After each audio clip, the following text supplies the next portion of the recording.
ಪ್ರಧಾನಿ ನರೇಂದ್ರ ಮೋದಿ ಬಂಗಾಳದತ್ತ ಚಿತ್ತನೆಟ್ಟಿದ್ದಾರೆ.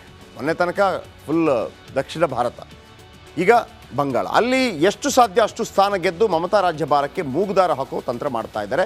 ಬಹಳ ಮುಖ್ಯವಾಗಿ ಒಂದು ಮಾಸ್ಟರ್ ಸ್ಟ್ರೋಕ್ ಕೊಟ್ಟಿದ್ದಾರೆ. ಅದೇನಪ್ಪ ಅಂತಂದರೆ ಸಂದೇಶ್ ಖಾಲಿಗೆ ಹೋಗಿದ್ದಾರೆ. ಸಂದೇಶ್ ಖಾಲಿ ಗೊತ್ತಾಯ್ತಲ್ಲ, ಮೊನ್ನೆ ಒಬ್ಬಾತ ಅಲ್ಲಿ ಹೆಣ್ಣುಮಕ್ಕಳು ಆಮೇಲೆ ಅತ್ಯಾಚಾರ, ಆತನನ್ನು ಸೆರೆ ಹಿಡಿಯಲಾಯಿತು, ಏನೆಲ್ಲ ಗಲಾಟೆ ಆಯಿತು. ಆಮೇಲೆ ನಮ್ಮ ರಿಪಬ್ಲಿಕ್ ಬಾಂಗ್ಲಾದ ರಿಪೋರ್ಟರನ್ನು ಬಂಧಿಸಲಾಯಿತು. ಈಗ ಅದೇ ಜಾಗಕ್ಕೆ ಹೋಗಿದ್ದಾರೆ, ಅಲ್ಲೊಂದು ಮಾಸ್ಟರ್ ಸ್ಟ್ರೋಕ್ ಇಟ್ಟಿದ್ದಾರೆ. ಏನದು ನೋಡ್ಕೊಂಬರೋಣ.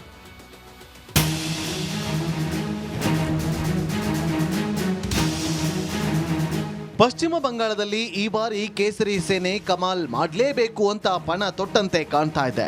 5 ದಿನಗಳ ಅಂತರದಲ್ಲಿ ಪ್ರಧಾನಿ ಮೋದಿ 2ನೇ ಬಾರಿಗೆ ದೀದಿ ನಾಡಿಗೆ ಎಂಟ್ರಿ ಕೊಟ್ಟಿದ್ದಾರೆ. ಈ ಸಂದರ್ಭದಲ್ಲಿ ಕೋಲ್ಕತ್ತಾದಲ್ಲಿ ಮೋದಿಗೆ ಸಿಕ್ಕಿದ್ದು ಜೈ ಶ್ರೀರಾಮ್ ಸ್ವಾಗತ.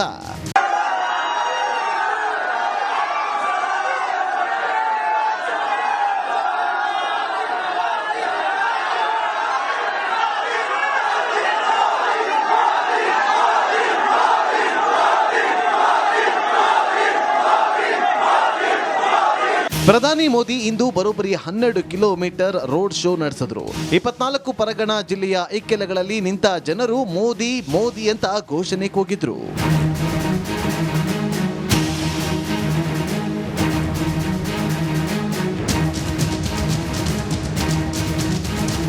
ಜನವರಿ 9ರಂದು ಬಿಜೆಪಿ ದೇಶಾದ್ಯಂತ ಶಕ್ತಿ ವಂದನ ಅಭಿಯಾನ ಪ್ರಾರಂಭಿಸಿದೆ.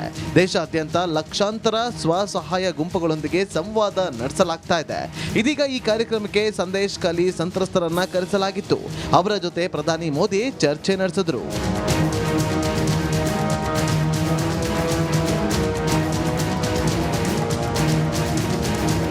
ಸಂದೇಶ್ ಖಾಲಿ ಸುಂಟರ್ಗಾಳಿ ಪಶ್ಚಿಮ ಬಂಗಾಳದ ಮೂಲೆ ಮೂಲೆಗೂ ತಲುಪಲಿದೆ.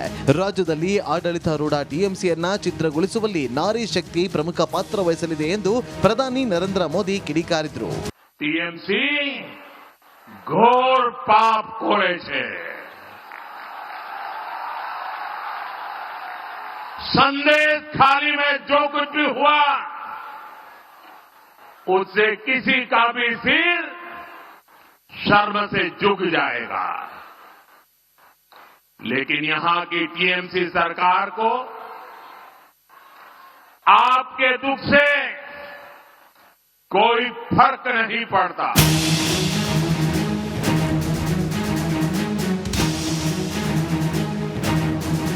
ಪಶ್ಚಿಮ ಬಂಗಾಳದಲ್ಲಿ ಸಾಧ್ಯವಾದಷ್ಟು ಸೀಟ್ ಗೆಲ್ಲೋದು ಬಿಜೆಪಿ ತಂತ್ರ.